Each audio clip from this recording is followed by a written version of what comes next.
Alpol, chapitre 1. Silafiane voulut tous les rencontrer avant leur départ. Nous n'avons pas eu le temps de faire connaissance. Leur confia-t-il. Je le regrette. Vous allez jouer un rôle essentiel pour l'avenir de l'Empire, et que vous réussissiez ou non, ma reconnaissance vous est acquise. Vous formez une troupe atypique, soudée par des liens que je sens forts. J'avoue cependant avoir insisté pour que votre effectif soit renforcé par des hommes de la Légion Noire et des dessinateurs. Mon vieil ami Edwin s'y est opposé, comme souvent même si je suis l'empereur. Ses arguments l'ont emporté. Vous avez jusqu'ici montré votre efficacité. Ma confiance et mon espoir vous accompagnent. Le groupe qui jouera votre rôle pour leurrer les Tlish est parti ce matin par les routes du Nord. Vos chevaux vous attendent. Bonne chance.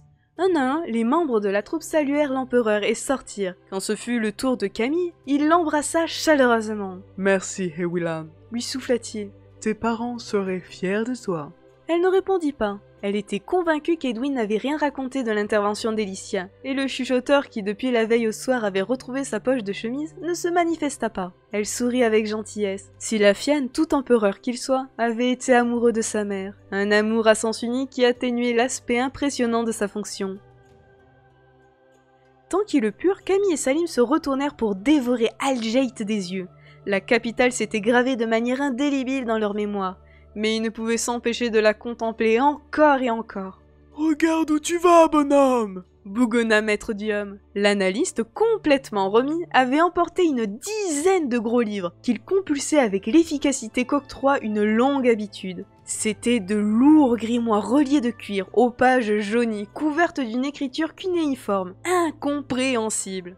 Des ouvrages qui n'auraient pas dépareillé la bibliothèque d'un magicien ou d'un thaumaturge. Maître Diom, suite à un chaos plus marqué que les autres, venait de refermer celui qu'il parcourait et foudroyer Salim du regard. « Pas de problème, papy !» répliqua le garçon qui menait l'attelage avec les attitudes d'un conducteur expérimenté. « J'assure un max !» Maître Diom leva les yeux au ciel. « Et dire que je vais effectuer ce périple à côté d'un voyou impertinent !» gémit-il. « Je ne le supporterai pas !» Le regard affectueux qu'il portait sur Salim démentait ses paroles et le garçon en eut chaud au cœur. Camille, qui s'était penchée pour suivre l'échange, fut rappelée à l'ordre par sa monture. « Oui, Aquarelle, s'excusa-t-elle. Je me tiens droite !» Cadeau de l'empereur, la petite jumante pommelée était adulte depuis peu. Son dressage venait de s'achever. L'adolescente l'avait découverte au moment de partir et dès le premier regard avait été conquise. Elle paraissait taillée pour la vitesse, non pour le combat, avec les mêmes attaches fines que Murmure. Elle avait de grands yeux intelligents et quand Camille posa sa main sur sa tête, le contact s'établit immédiatement entre elles.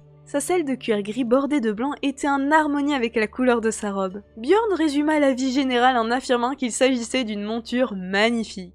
Salim aurait pu se montrer jaloux, mais la joie de son ami interdisait tout sentiment mesquin. De plus, l'empereur avait aussi pensé à lui. Il arborait fièrement la ceinture à laquelle étaient pendus deux magnifiques poignards, et avait rangé dans son sac une corde aux reflets argentés soigneusement lovée.